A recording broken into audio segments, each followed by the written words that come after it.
ഇനി മുല്ലപ്പെരിയാറിനെ കുറിച്ച് എന്തിനാണ് ചർച്ച? അവസാന മണിക്കൂറിൽ എന്ത് ചർച്ച? 128 വർഷമായി ഡാം പഴകി നിൽക്കുന്നു. അത് സുർക്കി എന്ന് പറയുന്ന ഇന്നത്തെ കോൺക്രീറ്റ് M30 കോൺക്രീറ്റിനേക്കാളും 6-1 ശക്തിയുള്ള M5 കോൺക്രീറ്റ് കൊണ്ടാണ് നിർമ്മിച്ചിരിക്കുന്നത്. ആ സുർക്കി പകുതി മുക്കാലും അവിടെ നിന്ന് ഒലിച്ചു പോയി പൊള്ളയായിട്ടിരിക്കുന്നു.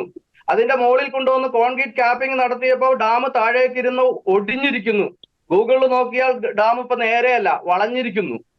അപ്പൊ ഇത്രയും അപകടാവസ്ഥയിലുള്ള ഈ ഡാം ഡീകമ്മീഷൻ ചെയ്യേണ്ടത് ഇമ്മീഡിയറ്റ് ഡീകമ്മീഷനാണ്. ഇനിയിപ്പോ ചർച്ച ചെയ്യാൻ പോലും സമയമില്ല. കാരണം ഭൂകമ്പങ്ങൾ പെരുകി പെരുകി വരുന്നു. 84 ഡാംസ് കൂടെ ഉണ്ട്. ഈ 84 ഡാംസ് ഇപ്പൊ മുല്ലപ്പെരിയാർ ഡാമിന് മാത്രം 64 സ്ക്വയർ കിലോമീറ്റർ സ്ഥലം വെള്ളത്തിനടിയിലാണ്. അപ്പൊ 64 സ്ക്വയർ കിലോമീറ്റർ സ്ഥലത്തെ വാട്ടർ പ്രഷർ ഉണ്ട്. ഇടുക്കി ഡാം 65 സ്ക്വയർ കിലോമീറ്റർ സ്ഥലത്തെ വാട്ടർ പ്രഷർ ഉണ്ട്.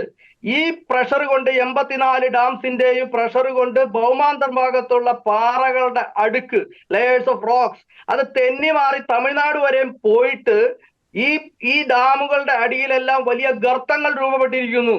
അതുകൊണ്ട് എന്ത് സംഭവിച്ചു? ഭൂകമ്പം കെട്ടുകേൾവിയില്ലാത്ത കേരളത്തില് ഈ കേരളം ഇന്ന് അതിതീവ്ര ഭൂകമ്പ സാധ്യതയുള്ള തേർഡ് സോണിലാണ്. തേർഡ് സോൺ എന്ന് പറഞ്ഞു കഴിഞ്ഞാല് ഇവിടെ റിക്ടർ സ്കെയിലിൽ 7+ വരുന്ന ഭൂകമ്പം ഉണ്ടാകാം എന്നുള്ളതാണ്. എറണാകുളത്ത് അനൌദ്യോഗികമായ റിപ്പോർട്ടുണ്ട്.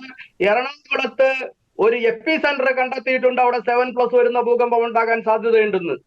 2012 22 ഭൂകമ്പം ഉണ്ടായത് തുടർന്ന് ഇങ്ങനെ വന്ന് 3.4 ഫിനിഷ് ചെയ്തിരിക്കുന്നത് കേരളത്തില്. കോട്ടയത്ത് 2 ആഴ്ച മുമ്പ് ഒരു മുഴക്കം ഉണ്ടായില്ലേ? തൃശ്ശൂര് മുഴക്കം ഉണ്ടായില്ലേ? എന്താണ് ഇത് സൂചിപ്പിക്കുന്നത്? ഈ നാട് പൊട്ടിത്തെറിച്ചു പോകാം എന്ന് തന്നെയാണ്. അത്തരം ഒരു ജനങ്ങളുടെ ഒരു ജീവൽ പ്രശ്നത്തെ ഇവിടുത്തെ രാഷ്ട്രീയ നേതൃത്വം എങ്ങനെയാണ് എടുക്കുന്നതെന്ന് ജനങ്ങൾ അറിയാൻ വേണ്ടിയിട്ടാണ് ഞാൻ ജോർജിനോട് ചോദിച്ചത്. ഏതൊക്കെ MLA മാരെ വിളിച്ചു, ഏതൊക്കെ MP മാരെ വിളിച്ചു ഈ ചർച്ചയിലേക്ക്? എന്തുകൊണ്ടാണ് അവർ വരാത്തത് എന്ന് പറയണം. 128 വർഷം പഴക്കം. ഞാൻ സുപ്രീം കോടതി കൊടുത്ത കേസ് ഇത്രയേ ഉള്ളൂ. റിലയബിലിറ്റി സയന്റിസ്റ്റുകൾ വന്ന് ഡാം പരിശോധിച്ചതിന്റെ ഡേറ്റ് ഓഫ് ഡീകമ്മീഷനിങ് ഫിക്സ് ചെയ്യണം. എന്താണ് റിലയബിലിറ്റി സയന്റിസ്റ്റുകൾ? എന്താണ് റിലയബിലിറ്റി സയൻസ്? ഇപ്പൊ നമ്മള് നേരത്തെ ജോർജ് പറഞ്ഞ പോലെ വിമാനങ്ങൾ വാങ്ങുന്നു. നമ്മുടെ ഇന്ത്യൻ എയർഫോഴ്സ് റാഫേൽ എയർക്രാഫ്റ്റ് ഫ്രാൻസിൽ നിന്ന് വാങ്ങി. അതിനൊരു എക്സ്പയറി ഡേറ്റ് ഉണ്ട്. ദ വെരി ഡേ ഇന്ത്യൻ എയർഫോഴ്സിൽ നിന്ന് അത് എടുത്തു മാറ്റും. നമ്മുടെ ആർമി വാങ്ങുന്ന ടാങ്കുകൾ, അതിനൊക്കെ എന്ത് പറ്റാനാണ്?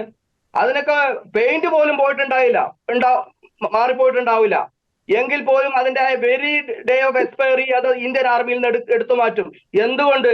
രാജ്യസുരക്ഷയിൽ വിട്ടുവീഴ്ചയില്ല. എന്നിട്ട് ഇന്ത്യൻ ആർമി, നേവി, എയർഫോഴ്സിൽ നിന്ന് പോലും അത്തരം ഉപകരണങ്ങളെ എക്സ്പയറി ഡേറ്റ് കഴിഞ്ഞാൽ എടുത്തു മാറ്റുമെങ്കിൽ 1.5 കോടി ജനങ്ങൾ ഇതിന്റെ അടിയിലുണ്ട്. പത്തനംതിട്ട മുതൽ തൃശ്ശൂർ വരെ ഡയറക്ട് ലൈനിലുണ്ട് 1.5 കോടി ജനങ്ങള്. ഇവരുടെ ജീവൻ രാജ്യസുരക്ഷയുടെ ഭാഗമല്ലേ? സദേൺ നേവൽ കമാൻഡ് കൊച്ചിയിലുണ്ട്. ഒരു സ്ട്രാറ്റജിക് ലൊക്കേഷൻ ആണ്. NAD നേവൽ ആർമമെന്റ് ഡിപ്പോ കൊച്ചിയിലുണ്ട്. അതും ഒരു സ്ട്രാറ്റജിക് ലൊക്കേഷനാണ്. ഈ ഡാം തകർന്നു കിടക്കുമ്പോഴാണ് ചൈന ഒരു വാർ ഡിക്ലെയർ ചെയ്യുമ്പോൾ ഇന്ത്യ എങ്ങനെ പ്രതിരോധിക്കും? വലിയ ഒരു സുരക്ഷാ വീഴ്ചയല്ലേ ഈ ഡാം മുകളിൽ നിൽക്കുന്നത്? ഇതെന്താണ് ഇവിടുത്തെ രാഷ്ട്രീയ നേതൃത്വം മനസ്സിലാക്കാത്തത്? ഇവിടുത്തെ സാമുദായിക നേതൃത്വം മനസ്സിലാക്കാത്ത എന്താണ്? ഇവിടുത്തെ ജാതി നേതൃത്വം മനസ്സിലാക്കാത്ത എന്താണ്?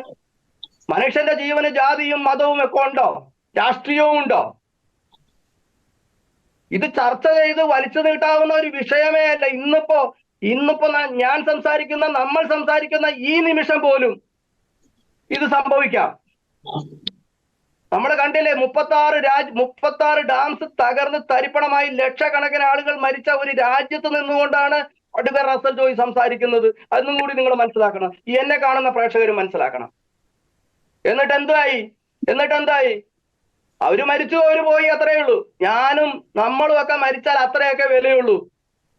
ഇത് കാണുമ്പോഴാണ് എനിക്ക് തോന്നുന്നത് കൊച്ചിയിൽ നാച്ചുറൽ ഗ്യാസ് ഉണ്ട്. സൗദി അറേബ്യയിൽ നിന്ന് കൊച്ചി വരെ വരുന്ന ഒരു നീണ്ട ബെൽറ്റ് ഉണ്ട്. ഇവിടെ കുഴിച്ചു കഴിഞ്ഞാൽ ഭൂം പറഞ്ഞ് പൊങ്ങും നാച്ചുറൽ ഗ്യാസ്. മൾട്ടിപ്പിൾ ട്രില്യൺ ഡോളേഴ്സിന്റെ നാച്ചുറൽ ഗ്യാസ് ഉണ്ട്. ഇതെടുക്കാനാണ് ഇവര് ജനങ്ങൾ പോകണമെന്ന് ആഗ്രഹിക്കുന്നത് എന്ന് എനിക്ക് സംശയമുണ്ട്. കരിമണല് അതും ട്രില്യൺ ഡോളേഴ്സിന്റെ കരിമണലാണ്. ഇന്ന് കുറെയൊക്കെ എങ്ങനെയൊക്കെ വാരിയെടുക്കുന്നുണ്ട്. എത്ര വാരിയാലും തീരാത്ത കരിമണൽ ശേഖരം കേരളത്തിലുണ്ട്. അത് വാരിയെടുക്കാനാണ് ജനങ്ങൾ പോകണമെന്ന് ആഗ്രഹിക്കുന്നത്. ഏതാനും കുറച്ചു പേരുടെ മാത്രമാണ് കേരളം. നമ്മൾ ചിന്തിക്കണം. നമ്മൾ വെറുതെ ഇരുന്നുകൊണ്ട് ഇതിപ്പോ എത്രയോ കാലങ്ങളായി, ഞാൻ തന്നെ 10 വർഷമായി ഈ ചർച്ച നടത്തിക്കൊണ്ടിരിക്കണം. ഇങ്ങനെ ചർച്ച ചെയ്ത് ഇരിക്കാനുള്ള ഒരു കാര്യമാണ് മുല്ലപ്പെരിയാർ വിഷയം, ജനങ്ങളുടെ ജീവന്റെ വിഷയം. നമ്മുടെ കുഞ്ഞു മക്കൾ ഈ ചെളി കിടന്ന് പടഞ്ഞവരുടെ മൂക്കിൽ ചെളി കയറുമ്പോ അച്ഛന്റെ അമ്മയുടെ മുഖത്തേക്ക് നോക്കുള്ളൂ. ഇവിടുത്തെ മുഖ്യമന്ത്രിയുടെ മുഖത്തേക്ക് നോക്കില്ല. ഇവിടുത്തെ പ്രതിപക്ഷ നേതാവിന്റെ മുഖത്ത് നോക്കൂല. 140 MLA-മാർക്ക് ഞാൻ കത്തെഴുതി, നിങ്ങൾ നിയമസഭയിൽ പറയണം, കേരള സർക്കാർ എന്റെ കേസിൽ റിലയബിലിറ്റി സയന്റിസ്റ്റുകൾ വന്ന് ഡാം പരിശോധിച്ചതിന്റെ ഡേറ്റ് ഓഫ് ഡീകമ്മീഷനിങ് ഫിക്സ് ചെയ്യണം എന്ന് പറഞ്ഞ് ഞാൻ കൊടുത്തിരിക്കുന്ന കേസിനെ ഒന്ന് സപ്പോർട്ട് ചെയ്യണം. എങ്ങനെ? കേരള സർക്കാരിന് പിന്തുണ, അതായത് ഞങ്ങൾക്ക് റിലയബിലിറ്റി സയന്റിസ്റ്റുകൾ വന്ന് ഡാം പരിശോധിച്ചതിന്റെ ഡേറ്റ് ഓഫ് ഡീകമ്മീഷനിങ് ഫിക്സ് ചെയ്യണതിന് ഞങ്ങൾക്ക് വിരോധമില്ല. അതിന്റെ necessary expense government of Kerala bear ചെയ്യുന്നതായിരിക്കും. ഈ രണ്ട് സെന്റൻസ് പറഞ്ഞിട്ട് ഒരു അഫിഡവിറ്റ് ഇടാനായിട്ട് കേരളത്തിലെ സർക്കാരുകൾക്ക് സാധിക്കുന്നില്ല. അങ്ങനെ ആവശ്യപ്പെടാനായിട്ട് കേരളത്തിലെ പ്രതിപക്ഷത്തിന് സാധിക്കുന്നില്ല. പിന്നെ ആരെ ചുമന്നുകൊണ്ടാണ് നമ്മൾ നടക്കേണ്ടത്? നമ്മുടെ മക്കളുടെ കാലമാരെയോ? നമ്മുടെ മക്കളുടെ അന്ധകരെയോ? ഈ രാജ്യത്തിന്റെ പ്രകൃതിയുടെ അന്ധകരെയോ? ശ്രീ നോബൽ മാത്യു സാർ ഇവിടെ വന്നിരിക്കുമ്പോ എനിക്ക് വലിയ സന്തോഷമുണ്ട്. BJP എന്ന് പറയുന്ന ഒരു പാർട്ടിയെങ്കിലും ഇത് ജനങ്ങളുടെ ഭാഗത്തുണ്ടല്ലോ, വലിയ സന്തോഷം തോന്നാണ്. വേറെ ഒരു പാർട്ടിയുടെ പ്രതിനിധി ഇവിടെ വന്നിട്ടുണ്ടോ? ഒരു പഞ്ചായത്ത് മെമ്പർ വരെ ഷക്കീന ടി വിളിച്ചിട്ട് ഇവിടെ വന്നിട്ടുണ്ടോ? എന്ത് രാഷ്ട്രീയമാണ് കേരളത്തിലുള്ളത്? ദേവഗൌഡജി, ഫോമർ പ്രൈം മിനിസ്റ്റർ ദേവഗൌഡജി, ഞാനുമായിട്ട് സംസാരിച്ചപ്പോ അദ്ദേഹം പറഞ്ഞത് നിങ്ങളുടെ കേരളത്തിൽ എന്ത് ജനങ്ങളാണെന്നാണ് ചോദിക്കുന്നത്. ഇത്രയും പഴക്കമുള്ള ഒരു ഡാമിന്റെ അടിയിൽ കിടന്നുകൊണ്ട് റിപ്പയർ ചെയ്തോ ഇല്ല എന്നാണ് ഇപ്പോഴും ചിന്ത. റിപ്പയറിംഗ് എന്ന് പറയുന്ന ഒരു കോൺസെപ്റ്റ് തന്നെ ഔട്ട്ഡേറ്റഡ് ആണ്.